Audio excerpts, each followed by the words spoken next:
Gendaga batagororotse bagenda bameze nk'abahetamye. It has been 10 years locked in a house, the house strangest faces one has ever known. Most people think these are maybe beasts, apes, monkeys and other animals, but no, they're just people like us. What happened to these kids? Why are these little kids like this? Babanjyana mu kigo cy'abana n'ubumuga. Icyifuzo cyanjye nicyo babangiriye neza. Ngira ngo rero nibyo impinduka zifatika, bafite ubuzima bwiza, bafite isuku, bafite imyenda, urabona ko bakeye n'inkweto basigaye bazi kuzambara. We visited back 3 little kids who were born with a certain disorder. They had been locked inside for 10 years and bullied ever since they were born. We went to see how far they are doing, as some of you requested a follow-up, and by now, they're showing a great improvement. Having a resilient mindset makes a big difference to how much damage bullying does. Parents and teachers can help kids learn that they have the power to cope with difficulty. Whether at work, school, or at home, bullying has the potential to greatly wound victims in whatever form it takes: physical, verbal, social, exclusionary, or online. When someone has more power, says derogatory things about you, applies pressure on you to do something against your values or your wishes, excludes you, or physically harms you, it's normal to feel inadequate, embarrassed, depressed, helpless, anxiety, or furious. In particular, psychological research shows that having a resilient mindset makes a big difference to how much damage bullying does. In fact, if you're being bullied, protecting yourself from emotional wounds can help you stand up to the bullying and take constructive and protective action. Disability is natural. We must stop believing that disabilities can keep a person from doing something, because that's not true. Having a disability doesn't stop someone from doing anything. What saves a man is to take step, then another step. It's always the same step, but you have to do it. Life has completely changed and everything's now better. My children look healthy and clean than before. They try walk upright, not bent as before. Those are some of few changes they are showing. By then, I never expected them to change this way. I would not imagine such things.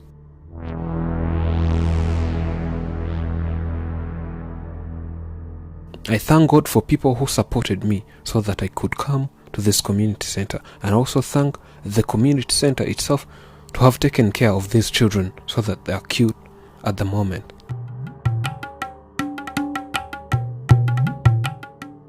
These kids are now in holidays. When school reopens, they'll go back to school.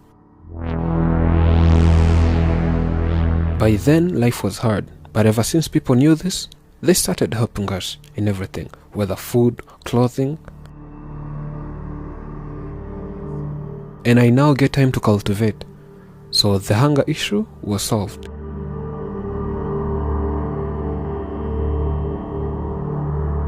Since coming to this community center, they were told different things. They can now hold a cup of porridge and drink. They can eat by themselves. So they're beating bullies.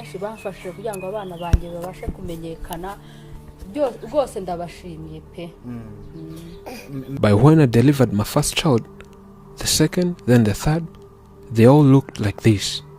I wondered why. Why always me? I even thought maybe I was bewitched by some sorcerers.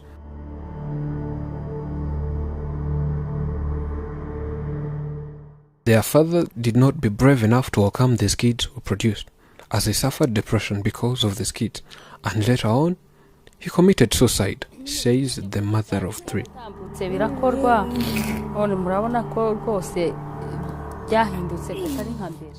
It was one of the worst life experiences I've ever had, because my own husband would always harass me and beat me because he said I deliver such kids. whenever I could go somewhere and leave him with his kid, he would also leave. And by when I come back, he would also return.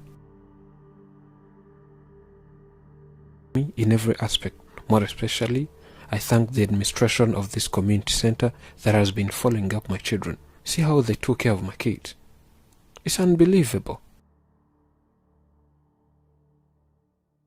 We spoke to one of the leaders of this community center and he was like, well,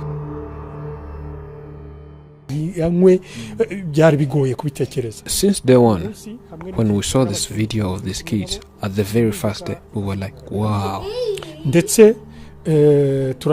Our mission is to deal with the disabled and take care of them.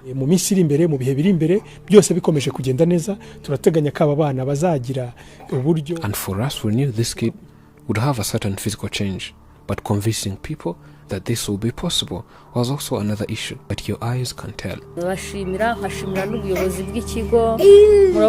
expect so much more as you see these changes, but we aim higher in the coming days. That they will be fine and sit in class and be attentive as other children. And we do a lot of things for them. And one of the things we do for them is physiotherapy given to these kids. We have qualified physiotherapists who take care of these children and give them day-to-day exercises.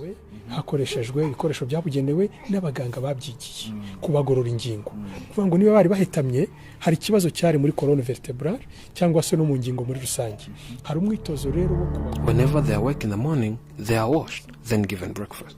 From there, we start some little exercises that help stretch their muscles. akagaruka physiotherapy. Icya kabiri ni imyitozo ihoraho. Imyitozo abana rero tubafite bafata breakfast mu gitondo until noon when it's time for lunch.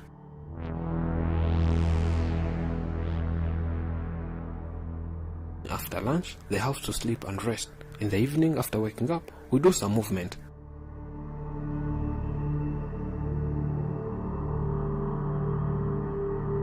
We started from 10 meters a day, 20 meters, and so on.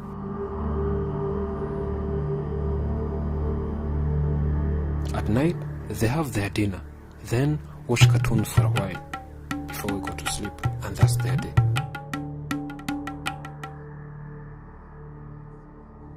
And we have to work on their health, so we keep giving them treatment whenever it's required.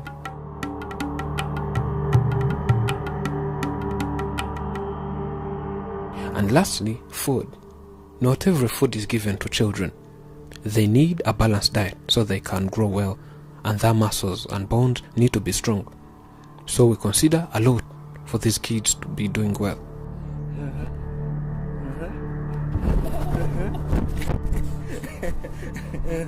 It takes so much things and so much energy for us to be able to do this.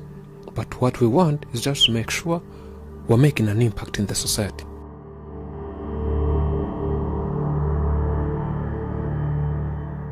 As it said, people who are crazy enough to think they can change the world are the ones who do it. This community center is, of course, changing this world.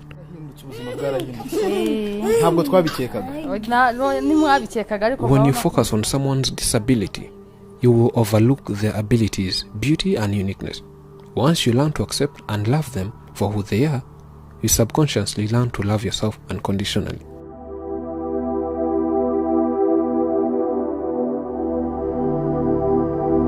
We have always held to the hope, the belief, the conviction that there is a better life, a better world beyond ours.